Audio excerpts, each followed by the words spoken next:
ఆదివారం పూట క్రైస్తవులందరూ ఆరాధన చేస్తారు. ఆదివారం పూట అంటే సంఘానికి వెళ్ళి ఆదివారం పూట క్రైస్తవులు ఆరాధన చేస్తారు. మిగతా వాళ్ళు వాళ్ళ నమ్మిన ఆచారాల ప్రకారం వాళ్ళు గుళ్ళకి వెళ్తారు, వాళ్ళు మసీదుకి వెళ్తారు కదా. ఇప్పుడు వాళ్ళ ఆలోచన ఏంది? ఆదివారం క్రైస్తవులు సంఘానికి చర్చికి వెళ్తారు, ఆదివారం క్రైస్తవులు సంఘానికి వెళ్తే మేము మిగతా వారాల్లో శుక్రవారం కానీ మంగళవారం కానీ మాకు సంబంధించిన మేము నమ్మిన ప్రదేశాలకు మేము వెళ్తాం అని వాళ్ళు ఆలోచిస్తారు. అయితే ఇప్పుడు వాళ్ళ నమ్మకానికి మనం విశ్వసించేదానికి వ్యత్యాసం లేకపోతే మనం నమ్మినది ప్రయోజనం ఏముండదు. ఇప్పుడు వాళ్ళు వెళ్తారు, మనము వెళ్తున్నాం. ఇప్పుడు వాళ్ళకు ఉన్నది, వాళ్ళకున్న నమ్మకము మనకున్న నమ్మకము ఒక్కటే అయితే ఈ లోకంలో వాళ్ళు మనము ఒకటే అవుతాం. కానీ ఈడ మనం ప్రత్యేకం, మనకున్న విశ్వాసం ప్రత్యేకం, మనకున్న విశ్వాసం సజీవమైనది, మనకున్న విశ్వాసం ఎంతో గొప్ప పరలోకానికి తీసుకుపోగలదు అని మనం చూపించగలిగితేనే కదా ఏరే వాళ్లకు మనకు వ్యత్యాసం ఉన్నదని కనపడుతుంది. ఇప్పుడు ఎవరైనా మిమ్మల్ని అడిగినారు అనుకోండి, యేసు క్రీస్తును ఎందుకు మీరు నమ్మిరు? అనేక 30 దేవతలు అంటారు, 300 దేవతలు అంటారు లోకంలో. ఇప్పుడు చాలా మంది, కొంతమంది మేము దేవుని నమ్మము, ఓన్లీ సైన్స్నే నమ్ముతాము, టెక్నాలజీని నమ్ముతాము అనుకునే వాళ్ళు చాలా మంది ఉన్నారు కదా. మరి యేసుక్రీస్తును నమ్మటానికి కారణం ఏంటి? ఇప్పుడు నమ్మిన వాళ్ళు సంఘానికి పోతున్నారనుకో, వాళ్ళ ఉద్దేశం ఏంది? దేవుడు ఆస్తిస్తాడనే, దేవుడు ఏమన్నా డబ్బులు ఇస్తాడనే, దేవుడు ఏమైనా ఆరోగ్యం ఇస్తాడనే, దేవుడు ఏమైనా పిల్లలు ఇస్తాడనే, ఏంది? దేనికోసం వెళ్తారు? ఆస్తి కోసం వెళ్తుర్రా? ఆరోగ్యం కోసం వెళ్తుర్రా? పరపతి కోసం వెళ్తుర్రా? ఆశీర్వాదం కోసం వెళ్తుర్రా? దేనికోసం సంఘానికి విశ్వాసులు వెళ్తురు? క్రైస్తవులు. ఈ ప్రశ్న మీకు ఎవరైనా చేసినప్పుడు మీరు సంఘానికి ఎందుకు వెళ్తున్నారు అని ఎవరైనా ప్రశ్నించినప్పుడు మీరు ఇచ్చే జవాబు ఏమిటి? ఏంటిది? ఆ జవాబు ఏంటి? ఒకే ఒక ముక్కలో చెప్పండి. ఎవరైనా ఒకే ఒక ముక్కలో చెప్పాలి. ఇతరులకు మనకు వాళ్ళ విశ్వాసానికి మన విశ్వాసానికి వ్యత్యాసం చెప్పగలగాల. వాళ్ళు నమ్మిన దానికి మనం నమ్మిన దానికి వ్యత్యాసం చెప్పగలగాల. అంతే కదా. వాళ్ళ ఆశకు మన ఆశకు వ్యత్యాసం చెప్పగలగాల. యేసుక్రీస్తును మీరు ఎందుకు నమ్ముకున్నారు? చాలా మంది చెప్పేది ఏంటంటే వీళ్ళు మత మార్పిడి చేసుకున్నారు. ఎందుకు? వాళ్ళు ఇచ్చే డబ్బుల కోసమని, ఫారెన్ నుంచి కొంతమంది డబ్బులు వస్తున్నాయని, ఇలానే కదా ప్రచారం జరిగేది. కాదు అని చెప్పడానికి నీ దగ్గర ఉన్న సాక్ష్యం ఏంటి? కాదు అని చెప్పడానికి నీ దగ్గర ఉన్న ఆశ ఏంటి? కాదు అని చెప్పడానికి నీ దగ్గర ఉన్న సాక్ష్యం ఏంటి? చెప్పగలగాలి కదా మనము. ఒకవేళ యేసుక్రీస్తుని మేము నమ్ముకున్నాము, మాకు దేవుడు పిల్లలు ఇస్తాడని మేము పోతున్నాము అనుకుంటే అది తప్పుడు ఉద్దేశం. యేసుక్రీస్తు మాకు ఆశిస్తాడని మేము సంఘానికి వెళ్తున్నాము అంటే అది తప్పు. లేదు, మేము పండగ చేయడానికి పోతున్నాము అంటే అది తప్పు. లేదు, మా అమ్మ నా నాన్న అందరూ చర్చికి పోతున్నారు కాబట్టి మేము పోతున్నామంటే తప్పు. అంటే తప్పుడు ఉద్దేశం. నువ్వు పోయేది ఎందుకు అంటే ఒకే ఒక ప్రశ్న మనకు అందరికి ఉత్పన్నమవుతుంది, క్రైస్తవులకు మాత్రమే తెలిసి ఉంటుంది. అదేంటిది? మరణించిన తర్వాత ఎక్కడికి వెళ్తాం? మరణించిన తర్వాత ఏం జరుగుతుంది? ఒక్క క్రైస్తవులకు మాత్రమే తెలిసిన జవాబు, రైట్? మరణించిన తర్వాత ఏం జరుగుతుంది, సమాధి తర్వాత ఏమైనా ఆశ ఉందా అంటే, ఒక మనిషి సమాధి చేయబడిన తర్వాత మనకు ఏదైనా ఆశ ఉందా అంటే ఉంది. ఎందుకు? ఏంటిది ఆశ?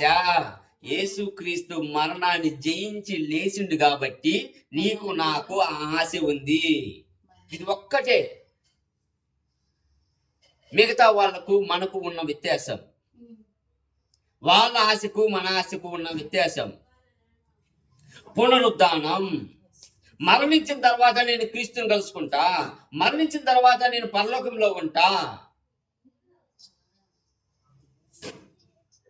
మనం ఇప్పుడు జీవించడానికి ఇదే ఒక్క ఆశే. సంఘానికి పోవాలన్నా, క్రీస్తులో జీవించాలన్నా, నలుగురిని నువ్వు రక్షణలోకి నడపాలన్నా, నీతిమంతంగా మనం జీవించాలన్నా ఇదే ఆశ.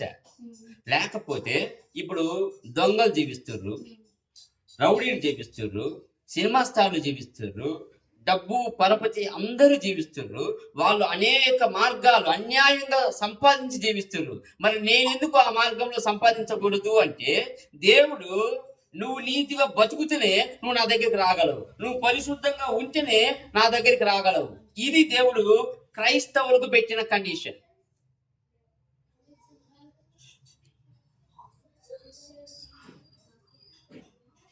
పునరుద్ధానం. మిగతా వాళ్ళు అనుకోవచ్చు, చచ్చిపోయిన తర్వాత ఎవరు చూసారు, ఎవరున్నా వచ్చి చెప్పారా? మొన్న ఏదో నువ్వు చెప్పినావు, ఏమని? మూడవ ఆకాశం ఇవన్నీ. అది మనకు అది కరెక్టో కాదో నాకు తెలియదు, అది ఎంతవరకు నిజమో కాదో నాకు తెలియదు. కాకపోతే పునరుద్ధానం నిజం. యేసుక్రీస్తు తిరిగి లేచిన మాట వాస్తవం. 40 రోజులు శిష్యులతో జీవించిన జీవితం వాస్తవం. కనుక నీకు నాకు, ఎవరైతే యేసుక్రీస్తులో రక్షణ పొంది ఉంటారో, నీకు నాకు ఆశ ఉంది. ఇప్పుడు ఏంటి? 1 కొరింథీయులకు రాసిన మొదటి పత్రిక 15వ అధ్యాయం 12 నుంచి 22 వరకు చదవండి. క్రీస్తు మృతుల్లో నుండి లేపబడి ఉన్నాడని ప్రకటింపబడుచుండగా మీలో కొందరు మృతుల పునరుత్థానం లేదని ఎట్లా చెప్పుచున్నారు? క్రీస్తు లేచిన తర్వాత, క్రీస్తు పునరుత్థానం పొందిన తర్వాత మీలో కొందరు ఇప్పుడేంది ఓకే, ఇప్పుడు లోకంలో చాలా మంది ఏమని చెబుతున్నారు? వాళ్ళు లేదు అంటాడు. యాక్చువల్గా అయితే సద్దుకయ్యలు, అప్పట్లో ఉన్న శాడుసీస్, వీళ్ళు పునరుద్ధానాన్ని నమ్మరు. అయితే యేసుక్రీస్తు సమయంలోనే సద్దుకయ్యలు పునరుద్ధానం నమ్మకపోతే, ఇప్పుడు యేసుక్రీస్తు తిరిగి లేచిన తర్వాత కూడా, శిష్యులు చూసిన తర్వాత కూడా, శిష్యులు లోకానికి పంపించిన తర్వాత కూడా, పౌలు రక్షింపబడిన తర్వాత, పౌలు సేవ చేసిన తర్వాత, ఇప్పుడు ఈ మాట అంటుండు. ఎవరికి చెబుతాడు? కొరింథీయులకు క్లియర్గా చెబుతాడు. చదవండి. క్రీస్తు కూడా లేపబడి ఉండలేదు, మరియు క్రీస్తు లేపబడి ఉన్నాడని మేము చేయు ప్రకటన వ్యర్థమే. క్లియర్గా చెబుతున్నాడు చూడండి. ఇప్పుడు ఇంత ప్రయాసపడి, ఇంత నడుచుకుంటూ వచ్చి, దేశాలు తిరిగి, ఆకలితో అలమడిస్తూ మీకు నేను సువార్త చెప్పాల్సిన అవసరం ఏంది? మీ దగ్గర నేను 1.5 సంవత్సరం ఉన్నా, మీకు సువార్త చెప్పిన, నా డేరాలు నేను కుట్టుకొని నేను బతికినా. ఇప్పుడు నేను ఇంత కష్టపడాల్సిన అవసరం ఏంది పునరుద్ధానం లేకపోతే? యేసుక్రీస్తు పునరుద్ధానం పొందిన తర్వాత ఇప్పుడు మనకు పునరుద్ధానం లేదు అనుకో, యేసుక్రీస్తు కూడా పునరుద్ధానం చెందలే. యేసుక్రీస్తు పునరుద్ధానం చెందితే రేపు నువ్వు పునరుద్ధానం చెందుతావు. రేపు నీకు ఆశ ఉంది, రేపు నువ్వు పరలోకానికి పోతావు. రేపు యేసుక్రీస్తు నిన్ను చెయ్యి పట్టుకొని పైకి లాగుతాడు. సో మన ఆశ ఏంటిది? పునరుద్ధానం. ఇప్పుడు సరిపోయినా రేపు యేసుక్రీస్తు 2వ రాకల్లో నేను లేస్తా, నా బాడీతో, నా శరీరంతో. ఎవరైనా యేసుక్రీస్తులో చనిపోతే వాళ్ళ గురించి మనం చింతించాల్సిన అవసరమే లేదు. వాళ్ళు రేపు యేసుక్రీస్తుని మళ్ళీ ఎదుర్కొంటారు. వాళ్ళ శరీరంతో వాళ్ళు లేస్తారు, మహిమ శరీరంతో లేస్తారు, యేసుక్రీస్తును ఎదుర్కొంటారు. మీకు ఇంకోటి తెలుసా? ఫస్ట్ లేచేది వాళ్ళు మీకంటే. ఎవరైతే బతికి ఉన్నారో వాళ్ళకంటే ముందు లేచేది ఎవరైతే యేసుక్రీస్తుని ఇప్పుడు నిద్రిస్తున్నారో అంటే చనిపోయి ఉన్నారో వాళ్ళు ఫస్ట్ లేస్తారు. వాళ్ళు ఫస్ట్ లేచి దేవుణ్ణి ఎదుర్కొంటారు. తర్వాత నువ్వు అంటే భూమి మీద బతికి ఉన్న విశ్వాసుల గురించి చెబుతున్నా. ఒకవేళ మనం బతికున్న సమయంలో యేసుక్రీస్తు వచ్చినాడు అనుకో మనకంటే ముందు చనిపోయిన భక్త సింగ్ వీళ్ళందరూ ముందు యేసుక్రీస్తును చేరుకుంటారు. అంటే వాళ్ళకు మనకున్న వ్యత్యాసం 1-2 గంటలు ఉండదు, మహా అయితే 1 సెకండ్ ఉంటుంది. అట 1 సెకండ్ ఉంటుంది అట.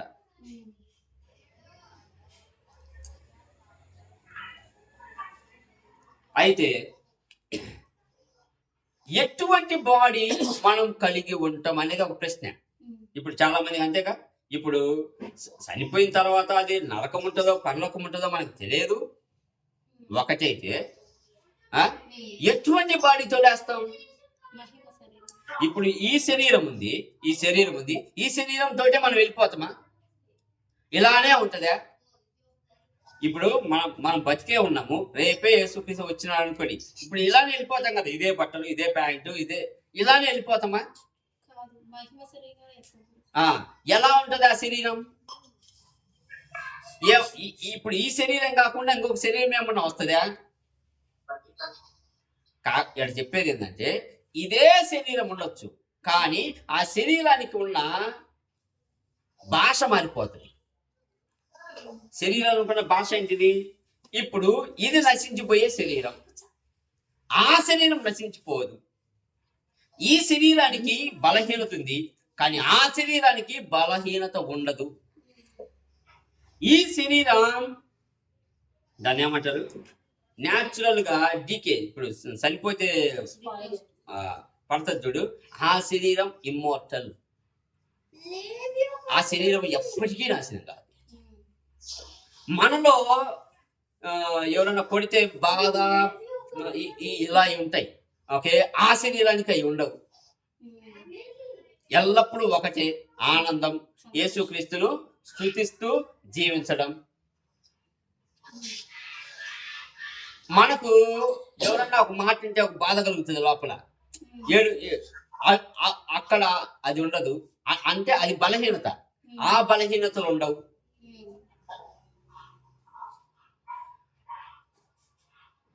ఒక కిలోమీటరు 2 కిలోమీటర్లు నడిచేసరికి మన శరీరానికి అలసట వస్తుంది, కానీ ఆ శరీరానికి అలసట ఉండదు. ఓకే, ఇప్పుడు మనం జీవించిన దానికి అలా జీవించబోయేదానికి నేను చెబుతున్నా ఎటువంటి శరీరం మనకు ఉండబోతుంది అని. కానీ మనిషి ఇలానే ఉంటాడు, కళ్ళు ఉంటాయి, ముక్కు ఉంటుంది, ఇవన్నీ ఉంటాయి, కానీ వాటి కెపాసిటీ మారిపోతుంది. న్యాచురల్ నుంచి సూపర్ న్యాచురల్గా వెళ్ళిపోతుంది, పెరిషబుల్ నుంచి అన్పెరిషబుల్గా వెళ్ళిపోతుంది. ఓకే, అసలు వీక్ నుంచి స్ట్రాంగ్ వెళ్ళిపోతుంది. తర్వాత మనకు కొన్ని కోరికలు ఉంటాయి, ఆ కోరికలను ఒక్కోసారి నువ్వు ఆధీనంలో పెట్టుకోవచ్చు, పెట్టుకోలేకపోవచ్చు. కానీ అక్కడికి పోతే టోటల్గా కంట్రోల్గా ఉంటుంది అన్నమాట. బై హోలీ స్పిరిట్, పరిశుద్ధాత్మ శక్తి ద్వారా కంట్రోల్గా ఉంటుంది. దీన్ని నేను చెయ్యొచ్చా చెయ్యకూడదా అనే ఆలోచన ఉండదు. ఓకే, వీళ్ళకు లొంగొచ్చా లొంగకూడదా అనే ఆలోచన ఉండదు. ఇది నేను మాట్లాడొచ్చా మాట్లాడకూడదా అనే ఆలోచన ఉండదు. కంట్రోలబుల్గా ఉంటుంది అన్నమాట. అటువంటి శరీరంతో నువ్వు ఎత్తబడతావు. అక్కడ నో సిక్నెస్, నీకు రోగం రాదు, నీకు బలహీనత ఉండదు, ఎటువంటి తుప్పు పట్టదు. అంటే సింపుల్గా చెప్పాలంటే చనిపోయిన తర్వాత మనిషి చెదలు పడుతుంది అంటారు కదా, అటువంటి ఏ పట్టవు. అటువంటి శరీరాన్ని నువ్వు పొందగలుగుతున్నావు. అందుకే మిగతా వాళ్ళకు నీకు ఉన్న ఒకే ఒక ఆశ ఇది, నేను క్రీస్తుని ఎదుర్కొంటా, క్రీస్తుతో జీవిస్తా, మహిమ శరీరంతో జీవిస్తా. అందుకే నువ్వు చెప్పగలిగేది ఏంటంటే ఈ లోకం నేను విడిచినా నేను పరలోకంలో ఉంటా, మిగతా వాళ్ళు మేము పూజిస్తున్నాం, మీరు చర్చికి పోతున్నారు, మేము గుడికి పోతున్నాం, మేము మసీదుకి పోతున్నాం, మీరు చర్చికి పోతున్నారు. వ్యత్యాసం ఏముంది? మీరు నమ్మేది మీరు నమ్ముతున్నారు, మేము నమ్మేది మీరు నమ్మినట్టు కాదు. మేము నమ్మింది సజీవుణ్ణి, మేము పూజించేది, మేము ఆరాధించేది ఇప్పుడు బతికున్న యేసుక్రీస్తుని. మీరు పూజించేది చనిపోయిన తర్వాత వాళ్ళ వేషధారంలో ఉన్న విగ్రహాలని. ఇంకా చెప్పాలి అంటే కొంతమంది సమాధులను పూజిస్తారు.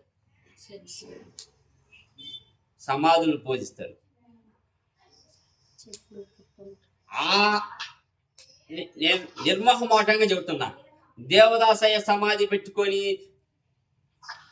చర్చిని నడిపే వాళ్ళందరూ నరకానికి పోతారు. గ్యారంటీ చెబుతారు. సమాధులను పెట్టుకొని నువ్వు చర్చిని నడుపుతున్నావు. ఆ సమాధి మీద పూలేస్తే పిల్లలు కలుగుతారా అని ప్రచారం చేస్తున్నారు. ఎంతటి దౌర్భాగ్యం అది! ఏమన్నా చెబుతుండా? నువ్వు ఆరాధించేది సజీవుణ్ణి, నువ్వు పూజించేది సజీవుణ్ణి. యేసుక్రీస్తు సమాధుల్లో లేడు. యేసుక్రీస్తు పునరుద్ధానం పొంది జీవంతో ఉన్న దేవుడు. అది వాళ్లకు మనకు వ్యత్యాసం.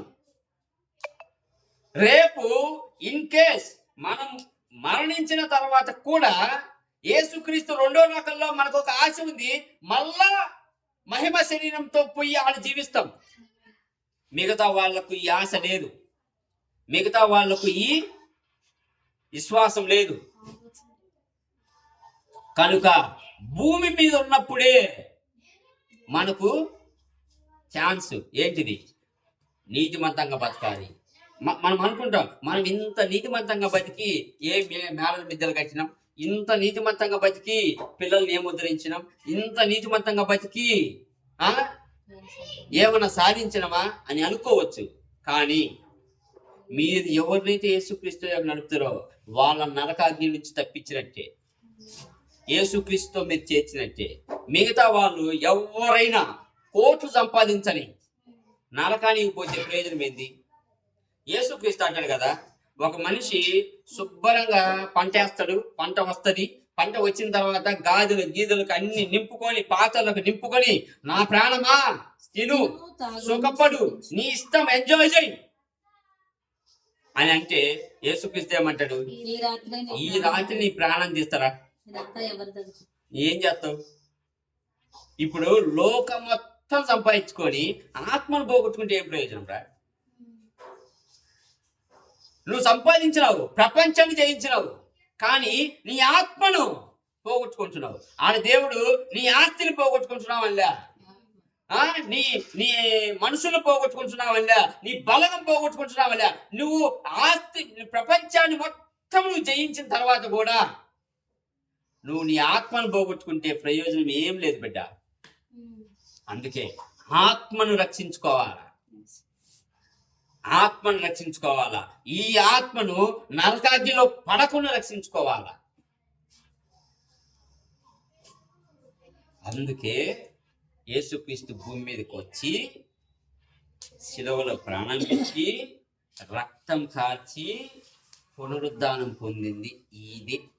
అందుకే ఒక్క యేసుక్రీస్తు దేవుడు తప్పితే మిగతా ఎవ్వరు పోయి సువార్త చెప్పండి అని చెప్పలే. ఒక్క యేసుక్రీస్తు తప్పితే. ఎందుకు?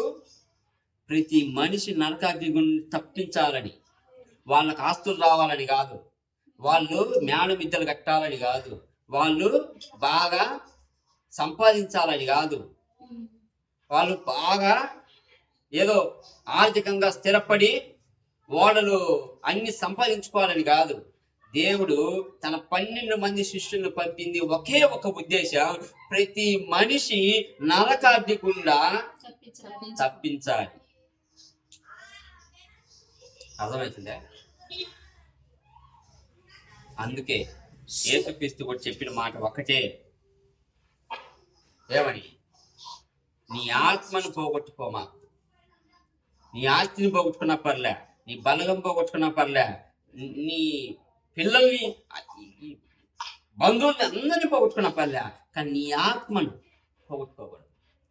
అందుకే ఆ మనిషితో అనేది, నువ్వు సర్వ లోకాన్ని నువ్వు సంపాదించుకొని నీ ఆత్మను పోగొట్టుకుంటే ప్రయోజనం ఏంది?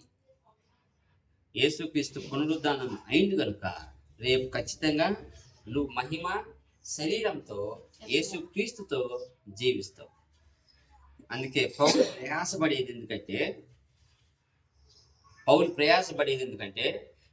సువార్త చెప్పి కష్టమైన నష్టమైన అనేక మంది నీతి మార్గం వైపు తిప్పడమే యేసుక్రీస్తు వచ్చిన ఉద్దేశం. వాళ్ళకు ఒక నిరీక్షణ ఉంచాలి. ఆ నిరీక్షణ ఏంటంటే, నేను ఏ రోజు చనిపోయినా యేసుక్రీస్తుని నేను ఎదుర్కొంటాను అనే నిరీక్షణ. అయితే ఈ రిజరెక్షన్ మూమెంట్ ఎప్పుడు అంటే, దీనికి ఒక సమయం ఉంటుందిగా. అందరూ ఎప్పుడు లేస్తారు? పౌలు అది క్లారిటీ చెబుతాడు చూడండి, 15వ అధ్యాయంలోనే 51 నుంచి 54 వచ్చిన. మళ్ళీ మీరు అనుకుంటారు ఎప్పుడు జరుగుతుంది అనే క్వశ్చన్ వస్తుందిగా. ఇదిగో మీకు ఒక మర్మము తెలుపుచున్నాను, మీకు ఒక రహస్యం చెబుతున్నా. మనమందరము నిద్రించము గాని నిమిషములో ఒక రెప్పపాటున కడబూర మోగగానే మనమందరము మార్పు పొందుదుము. బూర మోగును, అప్పుడు మృతులు అక్షయులుగా లేపబడుదురు. ఫస్ట్ జరిగేది మృతులు అక్షయులుగా. అక్షయము తేడా గమనించండి. పౌలు చెప్పేది ఏంటంటే కడబూర మోగుతుంది. ఓకే, ఎప్పుడు జరుగుతుంది అనేది ఈ మూమెంట్ పునరుద్ధానము. అంటే ఇప్పుడు అందరూ యేసుక్రీస్తులో చనిపోయిన భక్తులందరూ ఎప్పుడు జరుగుద్ది ఈ మూమెంట్ అంటే కడబూర మోగుద్ది. కడబూర మోగుతున్నాగానే ఫస్ట్ మృతులు ఏమవుతారు? అక్షయులుగా లేపబడతారు. తర్వాత మనము ఆయనతో ఎత్తబడతాం. ఎవరు? భూమి మీద ఉన్నవాళ్ళు. ఇప్పుడు నలుగురు నడుస్తూ ఉన్నారనుకో, 2 విశ్వాసులు ఉన్నారు, 2 అవిశ్వాసులు ఉన్నారనుకో, వీళ్ళిద్దరు మాయమైపోతారు. వీళ్ళిద్దరు ఆ క్షణంలో మాయమైపోతారు. ఇప్పుడు వాళ్ళిద్దరు ఎక్కడ ఎతికినా వీళ్ళు కనపడరు. వాళ్ళు పోయి పోలీస్ స్టేషన్ కంప్లైంట్ ఇచ్చినా వీళ్ళు కనపడరు. ఎందుకు? వీళ్ళు ఎత్తబడతారు. కాకపోతే అవిశ్వాసులకు కూడా అప్పుడు తెలుస్తుంది, ఆ కడబూర మోగ్గానే యేసుక్రీస్తు రాకలా అయిపోయింది అని. యేసుక్రీస్తు రెండోసారి వచ్చేసినాడు. కనబడుతుంది, అందరికీ కనబడుతుంది.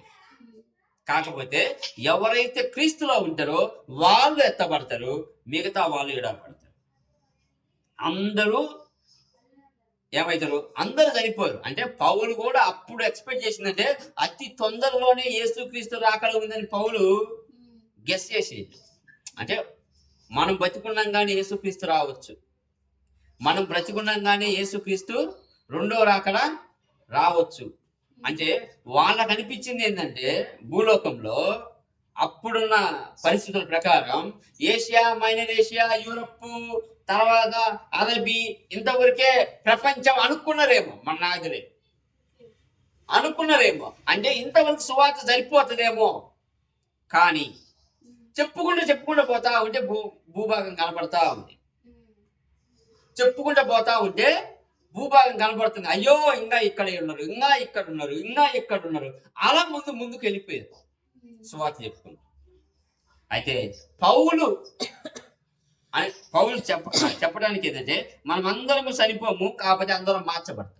అంటే ఆయన లెక్క ప్రకారం ఏంటంటే ఎవరైతే యేసుక్రీస్తులో భూమి మీద బతికి ఉంటారో, ఒకే సువార్తను చెబుతూ ఉంటారో వాళ్ళందరూ అట ఎత్తబడతారు. కాకపోతే వాళ్ళకంటే ముందు క్రీస్తులో చనిపోయిన వాళ్ళు లేపబడతారు అక్షయులుగా మహిమా శరీరంతో. ఇది జరుగుద్ది ఎప్పుడు? కడబూర మోగగానే. ఎప్పుడు మోగుద్ది కడబూర? అది ఒక్క దేవుడికే తెలుసు.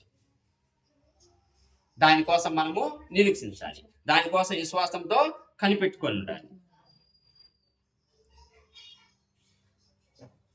ఇప్పుడు ఇందాక నేను చెప్పిన కదా, ఇంత నీతిమంతంగా మనం బతుకుతున్నాం, దెబ్బలు తింటున్నాం, తిట్లు తింటున్నాం. అంటే సువార్త చెప్పేవాళ్ళు ఎవరైతే దేవుని సేవ చేస్తూ ఉన్నారు. ఇప్పుడు మీరు అక్కడ చూసారా, ఎక్కడ నాగాలాండ్, మణిపూర్ ఆ ఏరియాలో సంఘాలను కూల్చేసారు.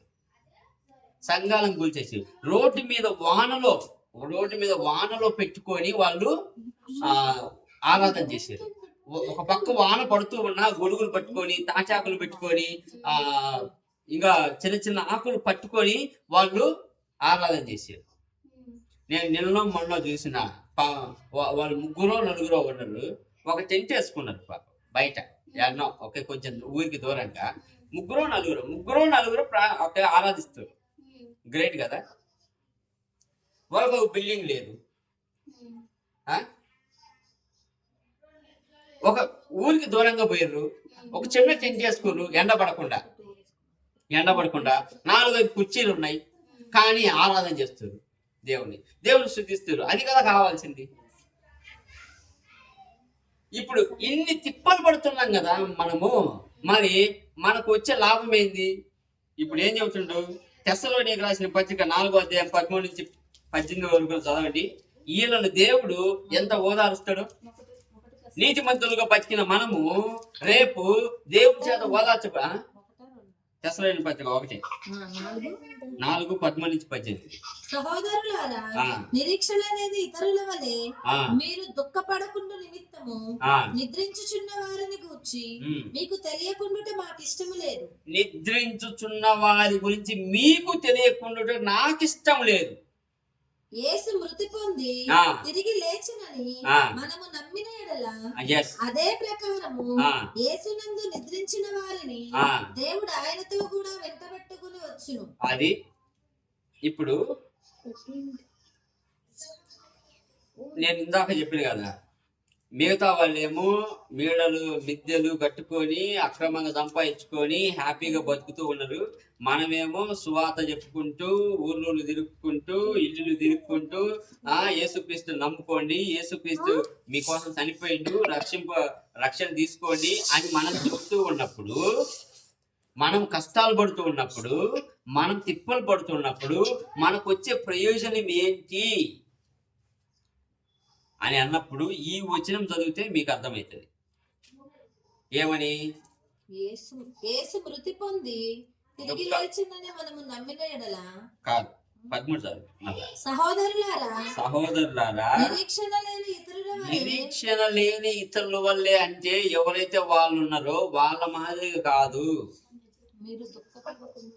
మీరు దుఃఖపడకుండా నిమిత్తము నిద్రించుచున్న వారిని గూర్చి మనం దుఃఖపడాల్సిన అవసరం లేదు. మీకు తెలియకుండా మాకు ఇష్టము లేదు. అది రేపు మిమ్మల్ని ఓదారుస్తాడు దేవుడు. మీరు పడ్డ కష్టానికి రేపు దేవుడు మీకు ప్రతిఫలం ఇస్తాడు.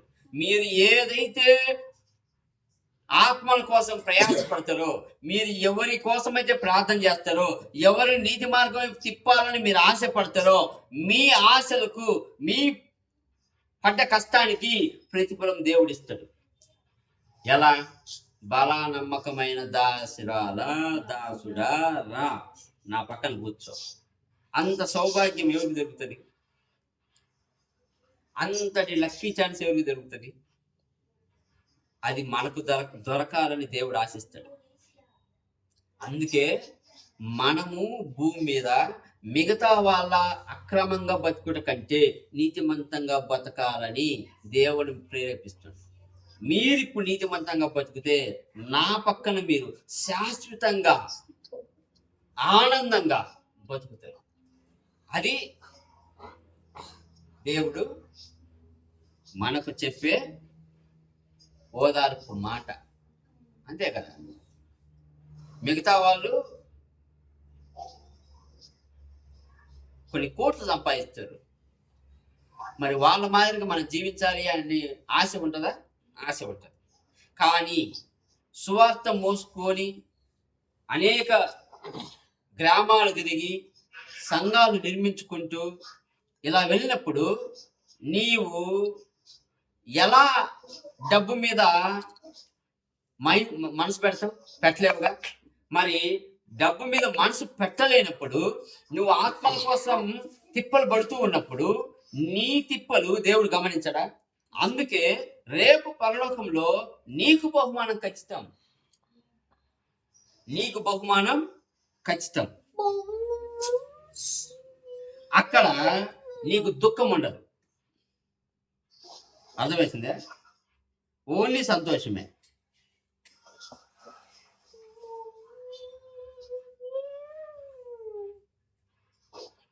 ఈ పునరుద్ధానం వెనక ఉన్న శక్తి ఏంటి?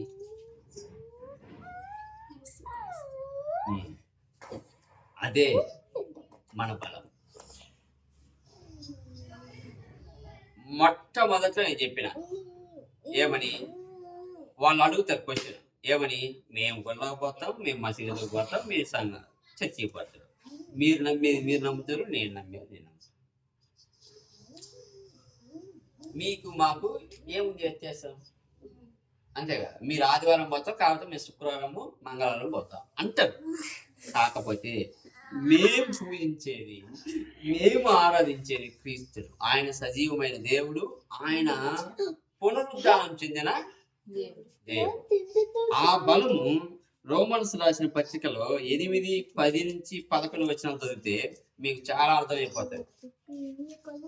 రోమన్స్ రాసిన పత్రిక, రోమిలకు రాసిన పత్రిక 8వ అధ్యాయము 10, 11 వచనాలు చూడండి. క్రీస్తు మీలోనున్న ఎడల మీ శరీరము పాప విషయమై మృత్యుమైనది గాని మీ ఆత్మ నీతి విషయమై జీవము కలిగి ఉన్నది. ఇప్పుడు దాకా నేను చెప్పేదంతా ఇంతే. మెసేజ్ మొదలు పెట్టిన కాంచి ఇప్పటి వరకు చెప్పింది అంతా ఆ విషయమే. ఏమో చెబుతాడు మళ్ళా వినండి. క్రీస్తు మీలో ఉన్న ఎడల, క్రీస్తు మనలో ఉన్న ఎడల. నేను ఒకే చెబుతున్నా. ఇప్పుడు పౌలు మీలో అని చెప్పిండు రోములో ఉన్న యూదులకు. ఇప్పుడు మనలో ఉన్న ఎడల మీ శరీరం పాప విషయమై, మన శరీరం పాప విషయమై మృత్యుమైనది. అంటే ఇందాక నేను చెప్పలే, వాళ్ళు అక్రమంగా సంపాదించుకుంటున్నారు, వాళ్ళు అలా బతుకుతున్నారు, అయినా హ్యాపీగా బతుకుతున్నారు. అసలు ఆ విషయాల్లో మన శరీరం చచ్చిపోయి ఉండాలి. మనకు అటువంటి ఆశలు ఉండకూడదు. ఆశలతో నువ్వు జీవిస్తే వాళ్ళు అడిగిన ప్రశ్న నువ్వు సమాధానం చెప్పలేవు. కనుక ఏ విషయంలో మృత్యుమై ఉండాలి? పాపం విషయంలో మృత్యుమై ఉండాలి. అందుకే కదా జాన్ వెస్లీ చెప్పింది, ఎవరైనా ఒక 10 మందిని చూపించండి, నేను ప్రపంచాన్ని తలకిందులు చేస్తా. ఆ 10 మంది ఎలా ఉండాలి? పాపాన్ని అసహించుకోవాలి. అంటే పాపాన్ని పెంట మాదిరిగా చూడాలి. నువ్వు పెంటను అంటుకుంటావా? పెంటను అంటుకోవా? సో పాపం విషయంలో నువ్వు అలా బతకాలి. అంటే క్రీస్తుని ప్రేమించాలి, పాపాన్ని అసహించుకోవాలి. ఇదే చెప్పిన నీతి. ఆత్మ నీతి విషయమై జీవము కలిగి ఉన్నది. ఆత్మ నీతి విషయమై జీవం కలిగి ఉన్నది. రేపు చనిపోయినా, ఒకవేళ యేసుక్రీస్తు రాక ముందు చనిపోయినా మళ్ళా తిరిగి లేసి యేసుక్రీస్తుని అందుకుంటాం. ఎప్పుడు? నువ్వు ఆత్మ విషయంలో నీతిమంతంగా బతుకుతే. మృతుల్లో నుండి యేసును లేపిన వాని ఆత్మ మీలో నివసించిన ఎడల, మృతుల్లో నుండి క్రీస్తు యేసును లేపిన వాడు చావులకు లోనైనను మీ శరీరము కూడా మీలో నివసించున్న తన ఆత్మ ద్వారా జీవింపజేయును కదా. మిమ్మల్ని ఖచ్చితంగా జీవింపజేస్తాడు. మళ్ళా ఫిలిప్పీయులకు రాసిన పత్రిక 3వ అధ్యాయము 20, 21 కూడా చూడండి. సేమ్. అంటే దాని అంటే ఆ పునరుద్ధానం వెనకాల ఉన్న శక్తి ఇదే. ఆ పునరుద్ధానం వెనకాల ఉన్న శక్తి ఇదే.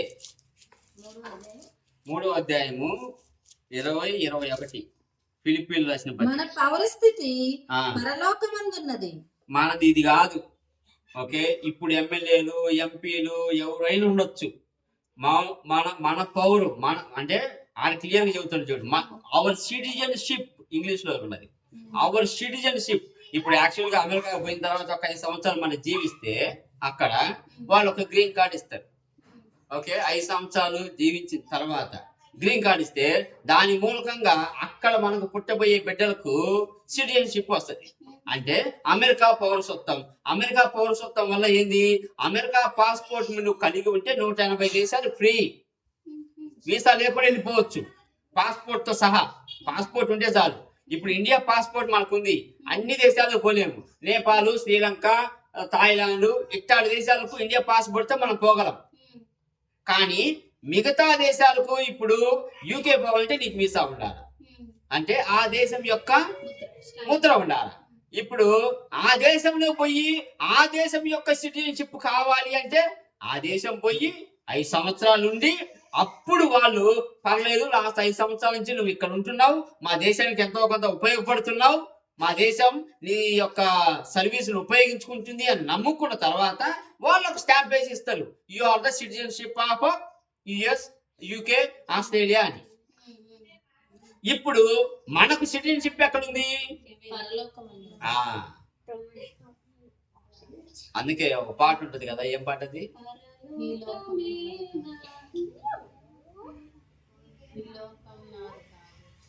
ఆ పాట గుర్తు రావట్లేదు. సరే, సరిపోయిన తర్వాత పడిన పాట. అక్కడి నుండి ప్రభువైన యేసుక్రీస్తు అను రక్షకుని నిమిత్తము కనిపెట్టుకుని ఉన్నాము. Simple, hour citizenship will be in heaven. ఇప్పుడు దీని తర్వాత కూడా నేను చెబుతా. ఇప్పుడు మనకు పరలోకంలో సిటిజన్షిప్ వస్తుంది. పరలోకంలో మనం పౌరుడు, పరలోకంలో పౌరులం కదా. ఇప్పుడు రిజరెక్షన్ తర్వాత, పునరుద్ధానం తర్వాత it leads to new creation. ఇప్పుడు ఆ 7 సంవత్సరాల ట్రిబులేషన్ ఉంటుందా, 7 సంవత్సరాల బాధకాలం ఉంటుంది కదా. ఓకే, 3.5 సంవత్సరం బాధకాలము, 3.5 సంవత్సరం సుఖము అలా నేను చెప్పను. కాకపోతే ఆ 7 సంవత్సరాలు బాధలు అనుభవించడానికి ఆస్కారం ఉంది ఎవరి భూమి మీద ఉన్నప్పుడు. ఎవరైతే విడవబడతారో వాళ్ళు అనుభవించవచ్చు.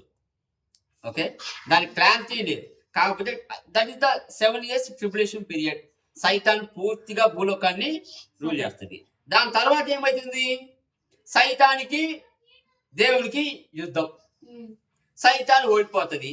అప్పుడు ఏమవుతుంది, కొత్త భూమి, కొత్త ఆకాశం, న్యూ క్రియేషన్. అప్పుడు ఆ భూమి మీద నువ్వు ఎమ్మెల్యే, నువ్వు ఎంపీ, నువ్వు సీఎం, నువ్వు పిఎం, అంతే. మరి ఎవరు ఇప్పుడున్న పౌరులేగా, అంటే ఇప్పుడు ఎవరైతే నీతి కోసం ఆకలి దప్పులు కలిగిన వాళ్ళే రేపు పరలోకంలో పౌరులు. ఆ పౌరులే కొత్త భూమి, కొత్త ఆకాశం వచ్చినప్పుడు అధికారులు. అంటే ఎవరు ఎక్కువ ఆత్మలు గెలుచుకుంటే వాళ్ళు సీఎం. క్లారిటీ, అంతకు మించి ఏముండదు. ఎవరు ఎక్కువ ఆత్మలు గెలుచుకుంటే వాళ్ళు పిఎం. సో అధికారం కొత్త భూమి, కొత్త ఆకాశంలో మీదే. ఎవరు ఇప్పుడు నీతి కోసం ఆకలి దప్పులు కలిగిన వాళ్ళు.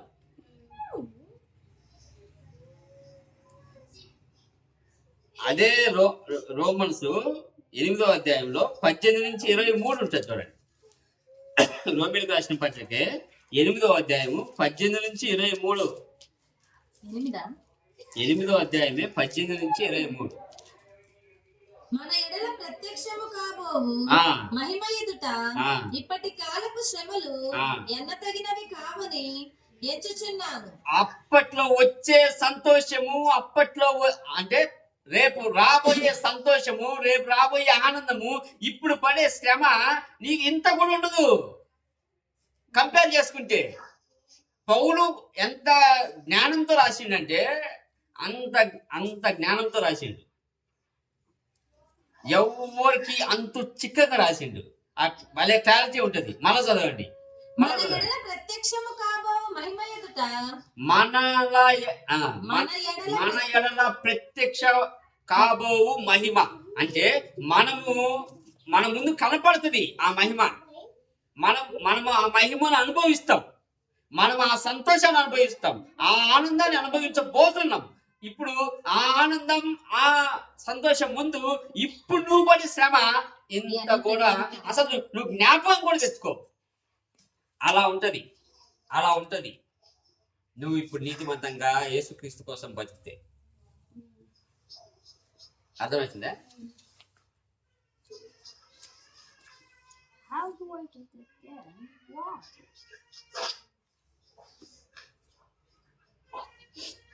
దానికోసం ఇప్పుడు మీరు ఏం చేయాలో భూమి మీద మళ్ళా పౌలు క్లారిటీ చెబుతా ఉన్నాడు. 1 కొరింథీయులకు రాసిన పత్రిక 15వ అధ్యాయం 58. దానికోసం ఎలా ఉండాలి అంటున్నారు. కాగా నా ప్రియ సహోదరులారా, మీ ప్రయాసము ప్రభువునందు వ్యర్థము కాదని ఎరిగి స్థిరులను కదలి వారును ప్రభు కార్యాభివృద్ధి యందు ఎన్నటికిని ఎప్పటికిని అస్థిరులై ఉండుడి. ఇప్పుడు మీ ప్రయాసం అయితే వ్యర్థం కాదు, గ్యారంటీ ఇస్తుండు. ఇప్పుడు మనం గ్యారంటీ ఎలా ఇస్తాం? ఎవరన్నా డబ్బులు మీరు ఎవరికైనా ఇచ్చారనుకో, వాళ్ళు తిరిగి ఇవ్వాలి అంటే ప్రామిసర్ నోట్ రాపించుకుంటారుగా. దాని మీద ఓకే, బ్యాంకులో మన డబ్బులు ఉన్నాయంటే దానికి ఆధారం ఏంది? వాళ్ళు బ్యాంక్ ఒక పాస్బుక్ ఇచ్చి వాళ్ళ స్టాంప్ వేసి వాళ్ళు సైన్ చేసి ఇస్తారు. ఏంది? మీ డబ్బులు మా దగ్గర ఉన్నాయి, ఇది గ్యారంటీ. ఎవరికన్నా మీరు డబ్బులు ఇస్తే వాళ్ళు ప్రామిసర్ నోట్ రాసిస్తారు, ఎప్పటికైనా తిరిగిస్తాను, 3 నెలలక 6 నెలలక గ్యారంటీ. అంతే కదా. ఇప్పుడు పౌలు ఏం చెబుతుండు? మీరు పడే శ్రమకి మీ ప్రయాసము ప్రభువునందు వ్యర్థము కాదు. స్థిరులను మీరు ఎలా ఉండాలి? ఇప్పుడు స్థిరంగా ఉండాలి. దేంతో స్థిరంగా ఉండాలి? నీతి యందు. దేంతో స్థిరంగా ఉండాలి? పరిశుద్ధత యందు. దేంతో స్థిరంగా ఉండాలి? క్రీస్తు రక్షణలో. క్రీస్తు రక్షణ నుంచి మీరు స్థిరులను బయటికి పోమాకండి. దీంట్లో మీరు స్థిరంగా ఉండండి. మీరు ఎంత ప్రయాసపడ్డా ఆ ప్రయాస రేపు నువ్వు అనుభవించబోయే మహిమ, ఆనందం, సంతోషం ముందు అసలు గుర్తుకు కూడా రావు. అంతటి సంతోషం ఉంటది, అంతటి ఆనందం ఉంటది. నువ్వు అసలు క్రీస్తుని ఎదుర్కొన్న క్షణం నీ ఫీలింగ్. సమ్ టైమ్ మనం ఎప్పుడన్నా ఒక మంచి ర్యాంక్ కొట్టినాం అనుకో, మన ఫీలింగ్ ఎలా ఉంటుంది? I'm in the 7th heaven అంటారు మాటల్లో, ఐఎమ్ ఇన్ 3rd heaven అంటారు. ఎందుకు అంత సంతోషం?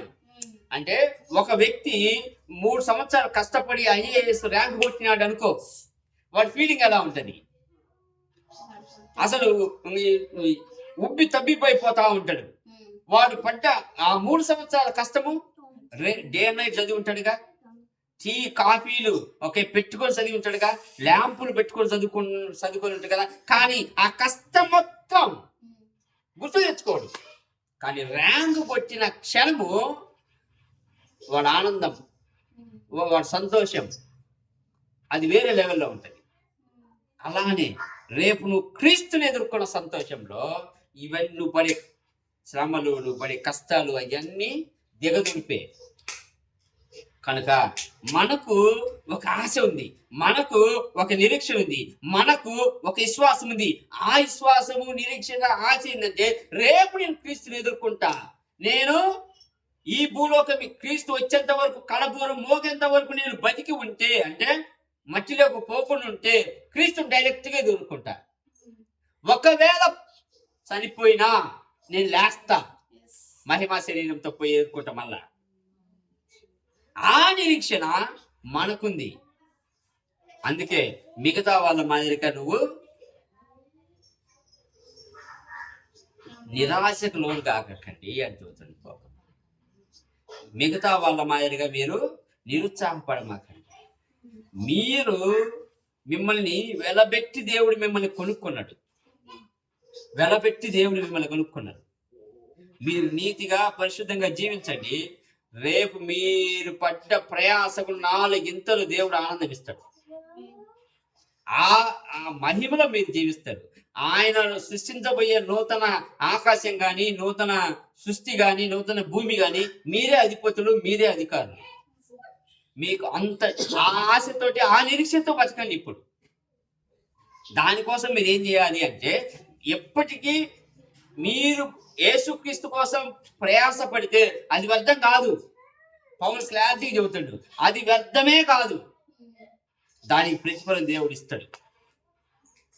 కాకపోతే ఆ కడబూరం మోగేంత వరకు స్థిరంగా ఉండండి, నమ్మకస్తులుగా ఉండండి. దేవుని ప్రేమలో కొనసాగండి, దేవుని నీతిగా మీరు బతకండి, దేవుని వెలుగుగా మీరు బతకండి. ఇది దేవుడు చెప్పేది.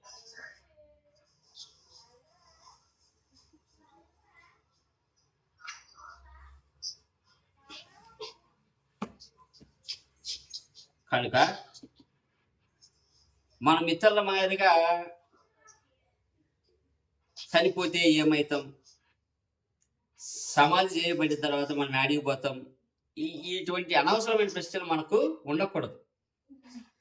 మనకు తెలుసు క్లారిటీగా, మనం చనిపోయినా మన ఆత్మ దేవుని దగ్గరికి వెళ్తుంది. ఒకవేళ భూమి మీద ఉన్న యేసుక్రీస్తు వచ్చే లోపు యేసుక్రీస్తు మనం ఎదుర్కొంటాము. మనకు ఆశ ఉంది, మనకు ఆ నిరీక్షణ ఉంది. దేవుడు యేసుక్రీస్తుని ఎప్పుడైతే లేపిండో మరణం నుంచి, సమాధిలోంచి, యేసుక్రీస్తులో సరిపోయిన ప్రతి ఒక్కళ్ళకు ఆ నిరీక్షణ. కనుక మిగతా వాళ్ళ మాదిరిగా, ఆశ లేని వాళ్ళ మాదిరిగా మనం జీవించాల్సిన అవసరం లేదు. భూమి మీద ఉన్నంతసేపు నీతిగా బతుకుదాం, భూమి మీద ఉన్నంతసేపు పరిశుద్ధంగా బతుకుదాం, భూమి మీద ఉన్నంతసేపు యేసుక్రీస్తు కోసం బతుకుదాం. బ్రతికిన తర్వాత మనము మహిమ శరీరంతో దేవుణ్ణి ఎదుర్కొంటాం. అక్కడ ఉండే ఆనందం, అక్కడ ఉండే సంతోషం, ఇప్పుడు మన పడే శ్రమలు కానీ ఏదైనా దిగదొడిపే. కనుక వాటిని దృష్టిలో పెట్టుకొని బతుకుదాం, వాటిని దృష్టిలో పెట్టుకొని బ్రతుకుదాం.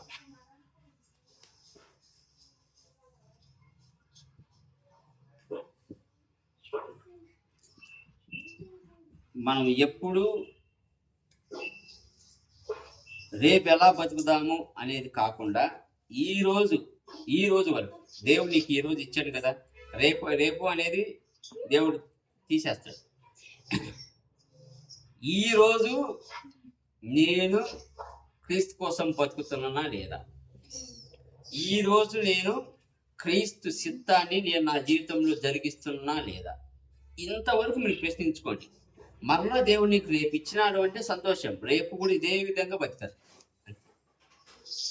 లేదు, రేపు నేను ప్రార్థన చేస్తాను, రేపు నేను వాక్యం చదువుతాను, ఈ లోపు యేసుక్రీస్తు వస్తే మనం ఇరుక్కుంటాం.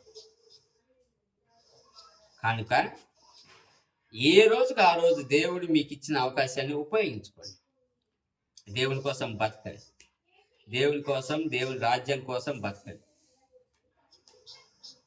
ఇది దేవుని వాక్యం మనకి ఈరోజు చెప్పినది, ప్లస్ దేవుడు మన నుంచి ఆశిస్తున్నది కూడా.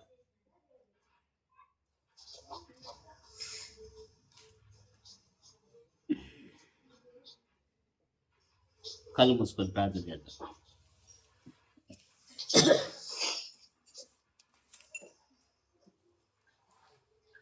మమ్మల్ని మిక్కిలిగా ప్రేమించిన